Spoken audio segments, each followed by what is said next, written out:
6 June বৃহস্পতিবার সকালবেলায় 10:30টার সময় যখন আসলো আমার কোলে একটা ছোট্ট পরী, তাকে কিন্তু আমাকে দেখতে দেওয়া হয়নি। তখন আমার রেস্টে দেওয়া হয়েছিল। তারপরে শুক্রবার দিনকে আমাকে তাকে দেখতে দেওয়া হলো। বাট হসপিটাল থেকে যে একটা লেভেল দিয়ে দেয় যে মারও এক লেভেল থাকবে, বাচ্চারও এক লেভেল থাকলে তাহলে চিনতে পারা যাবে। বাট আমার কিন্তু সেই লেভেল দেখে আমার মামামকে চিনতে লাগেনি। আমি আমার মামামকে এমনি দেখেই চিনতে পেরে গেছি, কারণ আমার মামামের গায়ে খুব পশম হয়েছিল। আমি এই ধাঁচটা পেয়েছিলাম আমার বাবার থেকে, আর আমার মামাম আমার এই ধাঁচটা পেয়েছিল আমার থেকে। তার জন্য ওকে কিন্তু আমাকে লেভেল দেখে চিনতে হয়নি। যখন সবাইকে প্রত্যেকটা বাচ্চাকে ফুলের মতন সাজিয়ে নিয়ে আসা হচ্ছিল একটা গাড়িতে, তখন কিন্তু আমি আমার মামামকে এমনি দেখেই চিনতে পেরে গেছি। তো সেই দিনটা আমার মনে হয় চোখের সামনে এখনও ভাসছে, সেই কিছুদিন আগের কথা। তো আমার বাড়ি থেকে কিন্তু আমার মেয়ে হওয়ার কারণে কোনো রকম কোনো আপত্তি ছিল না, বরঞ্চ সবাই ভীষণ পরিমাণে খুশি হয়েছিল।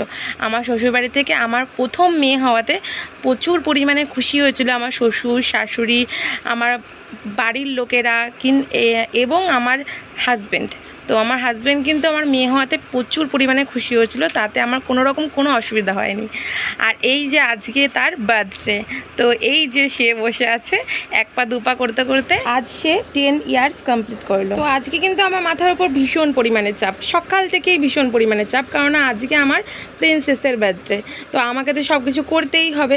তো সকাল থেকে কিন্তু তার পছন্দ মতনই সব কিছু চলছে।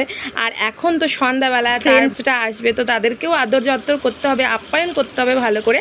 তো আমি করে নিচ্ছি এখানে, দেখো লাল লাল মাংস করেছি। বাট মাংসটা লাল লাল দেখালেও কিন্তু একটুও ঝাল হয়নি, কারণ বাচ্চারা খাবে, তার জন্য কিন্তু আমি একটুও ঝাল দিইনি। কিন্তু দেখতে বেশ ভালো লাগছিলো, লাল লাল লাগছিল। তো দেখতে সুন্দর হলে পরে অটোমেটিকলি খেতেও সুন্দর হয়। তো খেতে কেমন হয়েছে আমি জানি না, বাট সবাই কিন্তু পেট ভরেই খেয়েছে আই থিঙ্ক। তো আর এখানে করে নিয়েছি পোলাও। তো মেনুতে ছিল pulao, chicken, then chutney, papad and payesh. মিষ্টিটার থেকে আমি পায়েসটা বেটার মনে করেছি, কারণ জন্মদিন মানে কিন্তু পায়েস হচ্ছে ভীষণ শুভ, আর শুভ দিনে তো শুভ জিনিস করতেই লাগে। আর তোমরা কি জানো পায়েসের আর একটাও নাম কিন্তু আছে, খুব সুন্দর নাম, খুব মিষ্টি নাম, সেটার নাম হচ্ছে মিষ্টান্ন।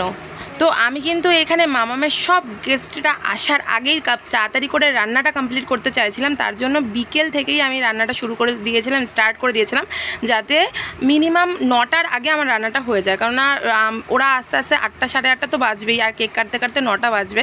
তো তার মধ্যেই কিন্তু আমি রান্নাটা কমপ্লিট করে নিয়েছি। এখানে সব দুষ্টু মিষ্টি গেস্টরা আমার চলে এসেছে। তো সবাই চলে এসেছে, কেউ বাকি নেই। আর এখন হচ্ছে পার্টি। তো পার্টি শুরু করা যাক। বারে বারে দিন এ আয়ে, বারে বারে দিলে গায়ে, তুম জিও হাজারো সাল, এ মেরি হে আরज़ू।